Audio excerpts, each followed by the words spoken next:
Kembali lagi di Cupuli Sport Football. Di video kali ini saya akan membahas La Liga dan IPL, di mana La Liga dan IPL ini sudah memasuki pekan kedua. Tentu ada beberapa match yang seru yang bisa kita bahas. Kita langsung ke pembahasan pertama kita mulai dari IPL dulu, di mana Chelsea secara meyakinkan menang 1-5 atas West Ham United. Laga ini digelar di London Stadium, markasnya West Ham United. Chelsea seperti biasa turun dengan formasi 4-2-3-1, di mana pada laga ini Chelsea menurunkan pemain mudanya, itu Estavio yang berhasil mencetak 1 assist. Sementara West Ham United 3-4-3, statistik pertandingan menunjukkan Chelsea unggul dari segala segi.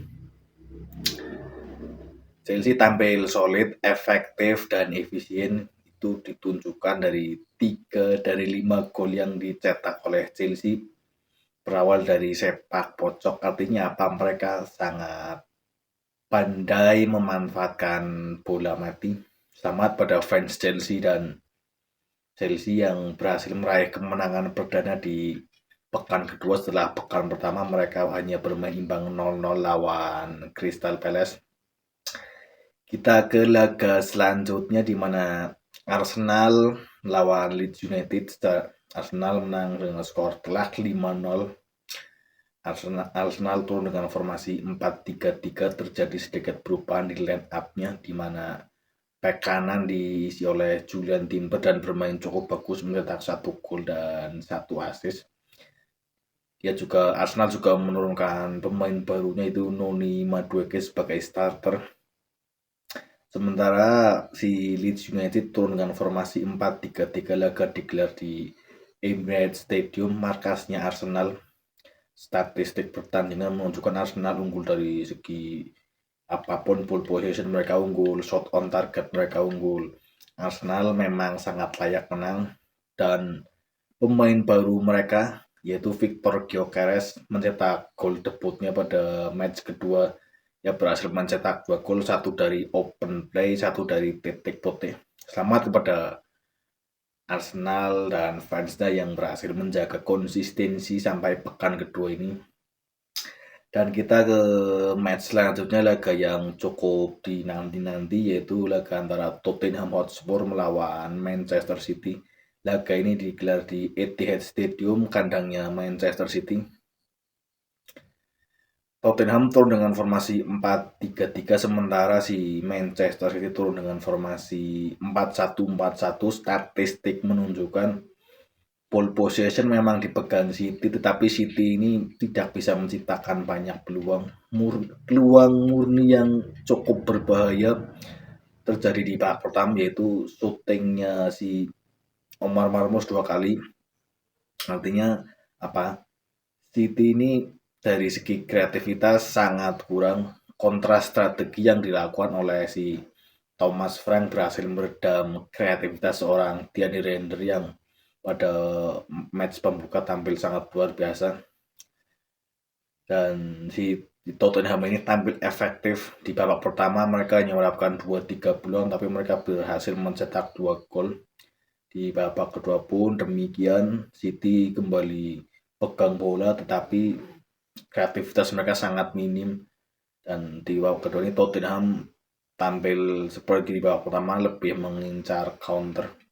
Dan perlu diingat, 2 gol dari Tottenham ini kedua-duanya bisa dibilang berasal dari kesalahan Manchester City itu sendiri, di mana gol pertama itu kan backnya City itu tidak bisa menahan long ball. Gol kedua itu tercipta karena blunder kipernya, dan mungkin ini adalah alasan dari si Pep Guardiola ingin mendatangkan Donnarumma. Selamat kepada Tottenham Hotspur dan fansnya yang berhasil menjaga konsistensi sampai pekan kedua.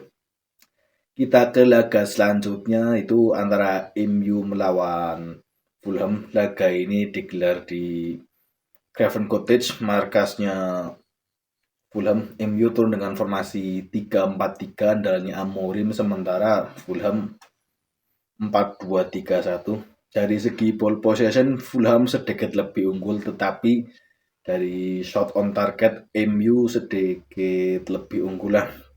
Dan MU kembali lagi gagal meraih poin penuh setelah pada pekan pembuka mereka kalah 1-0 oleh Arsenal. Kali ini mereka harus menerima kenyataan pahit bahwa mereka tidak bisa meraih poin penuh dan mereka pada laga ini tidak bisa mencetak gol. Golnya MU ini kan tercipta karena gol bunuh dari Fulham sendiri. Pada awal pertandingan MU tampil sangat ngegas, di mana itu terbukti dengan 2 peluang emas yang diciptakan oleh Matheus Cunha, yang satu kena tiang dan yang satu berhasil ditepis oleh penjaga bang. MU sempat mendapat hadiah penalti, tapi sayang penaltinya Bro Fernandes tidak masuk. Dan pertanyaannya sekarang, sampai kapan MU ini tidak tampil maksimal atau tidak meraih poin penuh? Dan kita ke match penutup Liga Inggris, di mana laga yang cukup seru antara Newcastle United melawan Liverpool. Laga ini digelar di kandangnya Newcastle United.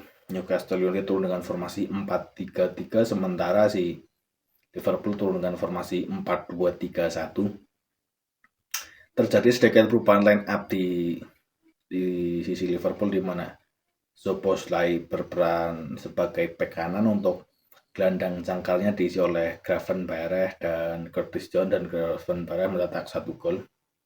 Statistik pertandingan menunjukkan Liverpool unggul dari segi ball possession, shot on target, dan lain-lain.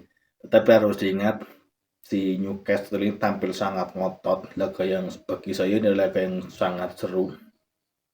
Kedua tim tampil sangat ngotot, tempo tinggi, tapi ada kalanya si Newcastle ini dipaksa bermain di areanya sendiri, bukan bertahan. Newcastle membuktikan bahwa mereka akan bermain dengan 10 pemain, tapi tidak menjadi alasan bagi mereka untuk tidak tampil menyerang. Ini dibuktikan dengan 2 gol yang diciptakan oleh Newcastle. Tetapi Liverpool membuktikan bahwa mentalitas mereka sudah sangat teruji, di mana mereka berjuang sampai menit-menit terakhir untuk mencetak gol kemenangan.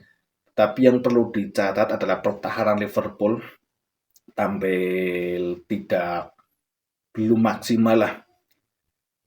Dari 3 match yang sudah dijalani oleh Liverpool, itu dari Community Shield dan 2 pekan Liga Inggris, mereka sudah kebobolan 6 gol. Artinya apa? Setiap match mereka kebobolan rata-rata 2 gol, dan ini harus segera diperbaiki. Lawan-lawannya Liverpool ini kan bukan tim papan atas, dan pekan depan Liverpool akan menghadapi Arsenal. Selamat kepada Liverpool dan fansnya yang berhasil menjaga konsistensi kemenangan sampai pekan kedua ini. Dan kita ke ajang La Liga, di mana Liga juga memasuki pekan kedua. Real Madrid yang secara meyakinkan menang 3-0 atas Real Oviedo. Laga ini digelar di markasnya Real Oviedo. Madrid turun dengan formasi 4-2-3-1, sementara Real Oviedo 4-3-3. Madrid di bawah asuhan Xabi Alonso permainannya sangat berbeda jauh bila dibandingkan dengan eranya Ancelotti. Kalau eranya Ancelotti kan lebih mengandalkan skill individu, tapi di eranya si Xabi Alonso ini mereka bermain sangat kolektif, bermain sebagai tim. Sirkulasi bola juga lebih cepat, pergerakan pemain juga sangat dinamis, dan produktivitas gol Madrid di pekan kedua ini meningkat, di mana pada pekan pertama mereka hanya menang 1-0, di pekan kedua ini mereka menang 3-0.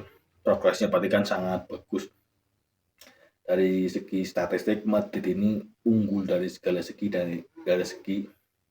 Dan selamat kepada Real Madrid dan fansnya yang berhasil menjaga konsistensi sampai pekan kedua ini. Dan kita ke laga Barcelona melawan Levante.